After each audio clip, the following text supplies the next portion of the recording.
Projectile motion gives us a really nice example where we would want to integrate a vector valued function, much as we saw in this preceding example.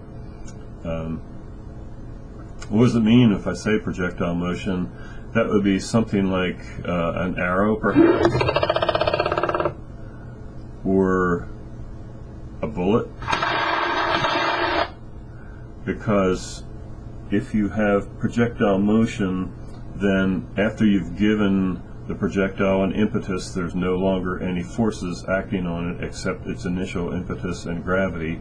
And we do make the assumption that there's no air friction. I know that's a little crazy to do, but that's what we do. You can read through this if you wish to try to decide why the acceleration on this object is just gravity pulling it down to Earth. Once it's been launched, then that's the only acceleration acting on it. You can actually say, well, you know, the projectile has a mass m, the force due to gravity is force equals negative mass times the gravity times j, because that's pulling it down. That's why it's a negative in front. And you can use this for Earth gravity. I tend to stick with feet. I guess I'm old-fashioned. And Newton's second law of motion gives that the force produces an acceleration and satisfies F equals ma. So therefore, these two things must be equal to each other. And so if you solve, you can see that acceleration due to gravity is negative gravity times j, but you would have guessed that anyway, I believe. So we can integrate our acceleration function to determine the velocity function, vector value function, and the position vector value function. Of course, we'd need some initial conditions to solve for the constants that arise. Anyway, integrating acceleration, see here's acceleration, we would just get negative gravity times t times j plus some arbitrary constant that can be determined by the initial conditions. That would be the velocity at time 0, or you could say the initial velocity vector. And then the position vector is just found by integrating our velocity vector, and so that would be integrating this part one more time. We get negative gt squared over 2 times j, and integrating our constant vector here, it would just each pick up a, the I and j component would pick up a t, and then there would also be a constant of integration for the integration for this particular vector, and that would be what is the initial position. So that would be the initial position vector r at 0, and that would enable us to solve for this constant vector. And so we can solve for these vector constants if initial conditions are given. Say v at time 0 is v0 and r at time 0 is r0. And given these initial conditions, we have c1 equal to v0. Remember, that's going to be multiplied by a t. And c0 equals r0, right? This constant, which is like the initial position. So the position vector describing projectile motion is negative gravity times t squared over 2 j plus initial velocity, which is a vector, times t plus initial position, which is also a vector. And the velocity vector is negative gtv plus v0, which is an initial velocity vector. So perhaps more easily put, if an object is launched at an angle of theta, see what theta gives us, with initial velocity v, it gives us how much of the velocity is in the I direction and how much is in the j direction. perhaps this picture makes it a little more clear. We have an initial velocity vector v0, and some of that velocity is going to be in the j direction. How much?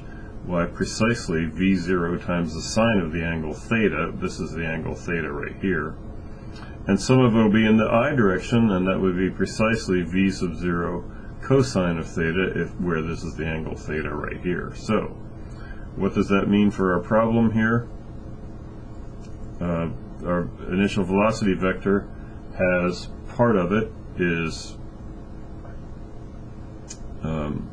actually from here in our position vector, the v0 is v0 cosine theta, if the launch angle was theta, times t, and that's where this is the I component for our position vector r of t. And the j component, well, the j component has more. It's got gravity, right? And it's got also the j component of our velocity vector v sub 0, and that was v0 sine theta, recall from this picture. That's the j component. And then plus one other part, and that's the vector, that's the initial position, and that would be the initial height. So that would be our r0, and I guess there could be an initial condition r of t if the place where we launch this thing is not considered the origin. I've never seen problems come up like that, though.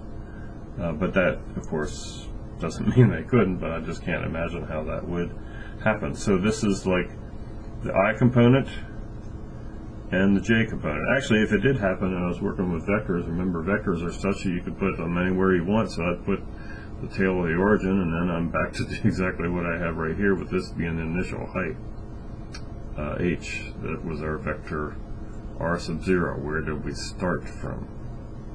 And so that is the position vector for a projectile. Neglecting air resistance, the path of a projectile fired with initial velocity v.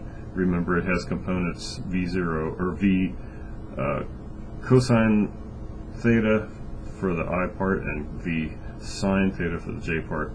So that gives us precisely this position vector for a projectile as in an arrow or a vector.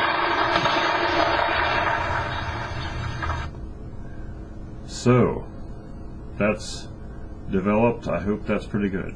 I am so glad I agree. Well, I'm glad you're glad. All right, so this is a rather complicated example. So a center field fence of a ballpark is 10 feet high and 400 feet from home plate. A ball is hit from 3 feet above ground at 100 miles per hour. This is not a wimpy problem. If the ball leaves the bat at an angle of theta equals theta sub 0, write the vector value function describing the path of the ball. Well, we do have a little problem with our units. And 100 miles per hour is not going to mix very well when we have a fence that's 10 feet high and 400 feet from home plate. So I think it would make sense for us to convert from miles per hour into feet per second, because that's how I'm going to list gravity anyway, 32 feet per second squared, so we need to do that. So 100 miles per hour is 100 times 5,280 divided by 3,600. Look up your unit conversions if you don't understand that. Anyway, that simplifies to 440 thirds feet per second. You have a calculator, you can use it.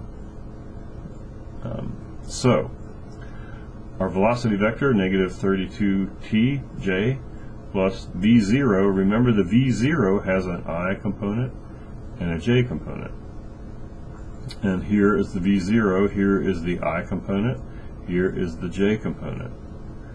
And so once we include those, here's our velocity vector, here's the I part, right? The initial velocity in feet per second times cosine theta. The j part is that, except we also have to consider the velocity vector is also going to have gravity on that. It might have an initial condition, but we have the initial condition and then with gravity as an additional force acting in the j direction. So Hopefully you can understand why that would be our velocity vector. And our position vector can be determined by the initial position of the ball at 3J. Remember, it was hit from a position 3 feet above ground, somewhere at the top of the strike zone. So, our vector valued function that describes this whole issue is just as listed here. I think I don't need to read that to you. You could probably see that. Maybe I'll get off it so it's not backlit. So find the values of theta. This is not an easy problem. That produce a home run at center field. What's required is that the J part be greater than 10 when the I part is at least 400. Or let's say even equal to 400, okay? We need the J part to be greater than 10 when the I part is 400. That would work, because if we're hitting it to center field, that's good enough. So, how do we determine that? We take our I part and set it equal to 400. That's 400 feet from home plate. That's in the I direction. And see how many seconds does that take. And so we solve that for t, and with a little bit of algebra, 30 over 11 times cosine of theta. So substituting this into the J part, and this is where it gets a little bit ugly, and especially ugly because I got a page marker there. Okay, here we go. Substituting this value in here for t. That's what I'm doing. It's 3 plus, this was our t, no, I'm sorry, this was from our J part, and then the t, this value gets substituted in there, and then that value squared gets substituted in there, and we want to see, is that equal to 10 at 400 feet? We actually would like to see if it exceeds 10 or not, or we'd like to see what values would make that equal to 10. So if you simplify this, sine theta over cosine theta, of course everyone knows to be tangent of theta, and 1 over cosine squared, as you can see here, is actually secant squared. 30 squared is 900. 900 times 16 is 14,400. 11 squared is 121. So what I've done to get from this step to this step is just some of the arithmetic involved. Of course, now we've got two different trig functions. I hope that doesn't complicate things too much, but it actually doesn't. Because when we have secant squared, we can make it tangent squared plus 1. So we will do that very thing, simplifying further by multiplying by 121. Okay, if you need to pause and follow along. Multiply by 121. This is 7 times 121. This is 400 times 121. This has its denominator removed. And then multiplying out this parentheses and collecting up the like terms, which is my next maneuver. You can see we got 14,400 tangent squared theta minus 48,400 tangent theta plus 15,247 equal to 0. I guess somewhere up here I subtracted the 10 from both sides and got a plus 7 here. But I can see that that was wrong, because that should be a minus 7. So bear with me for 1 second. Wouldn't you know, some little dinky algebra thing would shut me down here. Okay, so that means this is a minus 7 times 21, or 121 rather it is, so minus, oh come on,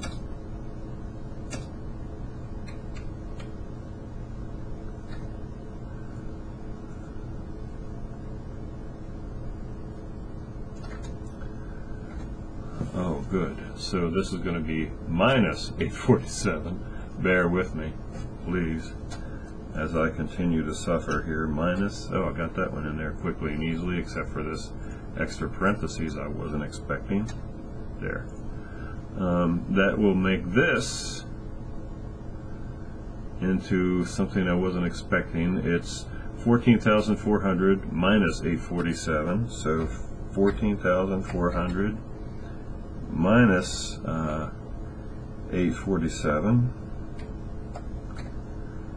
And that turns out to be, this is my version of a calculator, so 13,553.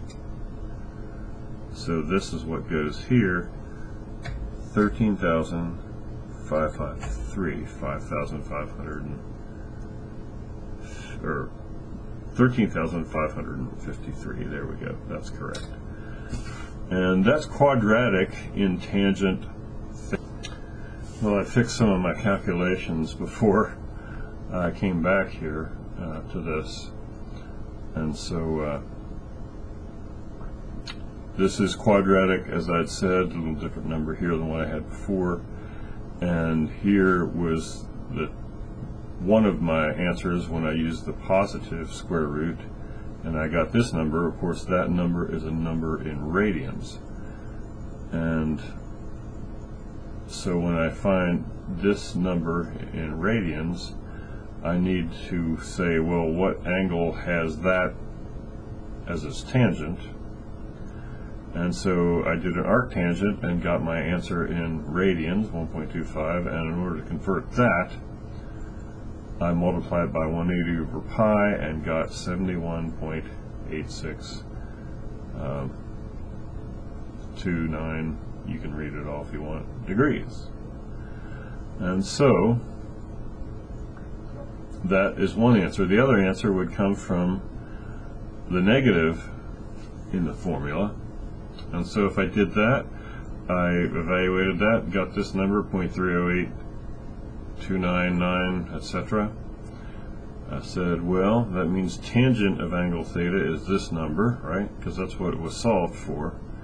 And so therefore the angle whose tangent is that number turns out to be 0.299 blah blah blah blah, but then again, remember that's in radians, so if I'm going to find out what that is in degrees, I need to convert it by multiplying by 180 over pi.